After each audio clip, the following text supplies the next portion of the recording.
We have brand new news on the upcoming iPhone 15 lineup with bad news on the standard 15, and it looks like it's going to be even more limited compared to the Pro models. But on the flip side, we do have some positive news as well. As you know, everybody has been talking about USB Type-C coming to the iPhones ever since the EU passed a law that is going to force Apple to standardize with a universal connector instead of using Lightning.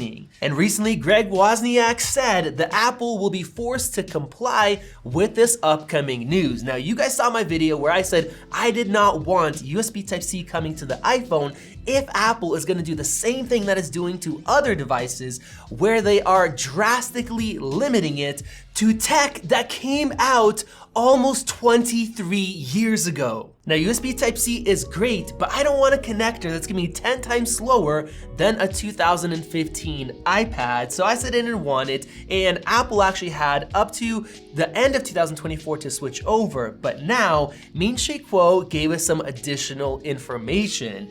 Now, there are other tech reviewers that agreed that Apple doesn't have to use USB Type-C, they could go portless, but now it looks like India is putting out a similar law to force Apple to go with USB Type-C. Now, Min Chieh Kuo has been saying that Apple will be switching to USB Type-C and doing it next year on the iPhone 15 lineup, but previously he said that maybe it won't be all of the models, but he just gave us a brand new leak saying that yes, all of the models are going to have USB Type-C, but Apple will be limiting the iPhone 15s to USB 2.0 speeds, which is what we have on the Lightning iPhones today. It is incredibly slow to transfer or to back up, and that is what I did not want, because that is just a limitation that should not be there. And once again, the iPad 10s that came out, even though it's using the same chassis and the same chip as the iPad Air 4, they also limited it to USB 2.0, which made transfers extremely slow.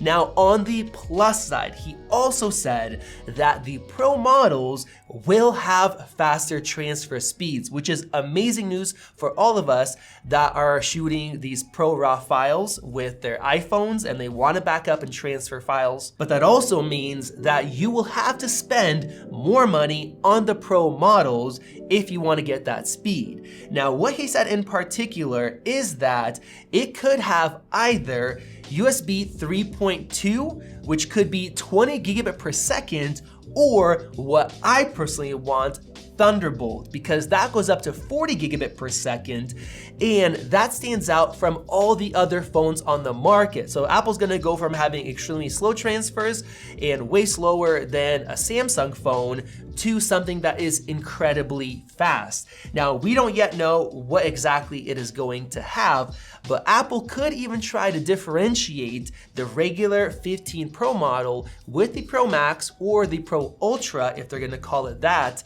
and give the Ultra one the Thunderbolt and try to get you to spend even more money. Now, personally, I agree with many commenters that are saying that we should not have USB 2 in 2022, let alone 2023, and it is purely a marketing play, but I also understand Apple wanting to differentiate it. I just think there are other ways, and unfortunately, even now, the iPhone 14s are not great, and that is why the sales of the regular models have plummeted, and the sales of the Pros, especially the Pro Maxes, have shot up so much, because if people are going to upgrade and get a new iPhone, they want to have the best features, the new cameras, the new dynamic island that is included, and that is how people are voting with their wallets, which is exactly what Tim Cook wants. And that plan is working extremely well, because the iPhone 14 Pro models, if you order one right now, it is unlikely to arrive in time for Christmas, which is more than a month away. So if we take a look at the order, right here it says it will arrive December 28th at the earliest if you order it today. But if you look at the regular iPhone 14, it can arrive tomorrow by 5 p.m. And the same thing for the 14 Plus, which is a brand new model. It's the first time that Apple is giving you a lower price, large iPhone. And that plan is not working, at least nobody is buying it. So much so that Apple shut down production of that phone because they have too many of them in stock, where they didn't even do that with the iPhone 13 mini. They lowered production, but they did not shut it down. So what else will Apple give to the Pro models to get people to want to spend more money than the regular 15s, and why would you not want to buy that? Well, the first thing is the new periscope camera, which is going to have a 6x optical zoom.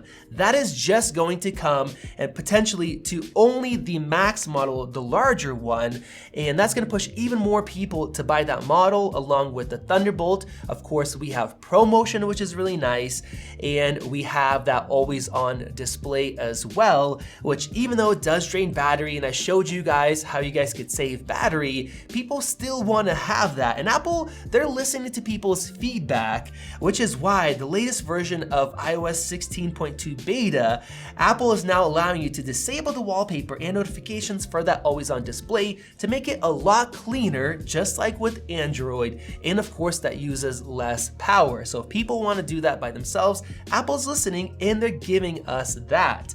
Now, I think one of the best things about the iPhone 14 is that 48 megapixel camera. The photos are way better when you're using ProRAW.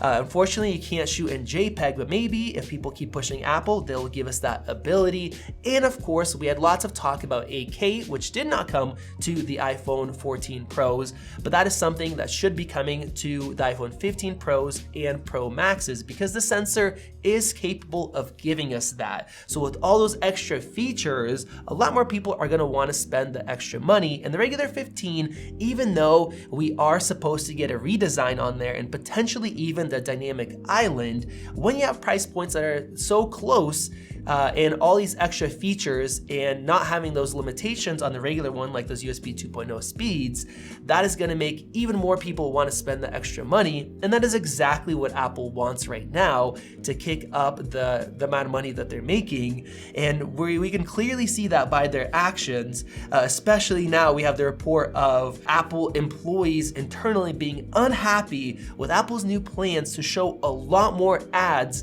to iPhone users. Even though their services department is making so much money, last year they made 10 billion more than the year before. They're trying to ramp all of that up because in these tough times, advertising is going down. We're doing more dedicated ads as well. Before our advertising goes way down, a lot of YouTubers are going to be affected, and Apple is gearing up for that as well. So what do you guys think about Apple still using USB 2.0 with the USB Type-C port, at least on the base models? Are you guys okay with that? Is that fine? Or do you guys think that Apple should be giving us at least USB 3.0 5 gigabit on those lower phones? And is that enough to push you to spend more on a Pro or Pro Max, or do you not really care about it? Let us know down in the comments section below. Click that circle above to subscribe. Check out one of those videos right over there. This has been Max, and I'll see you in the next one.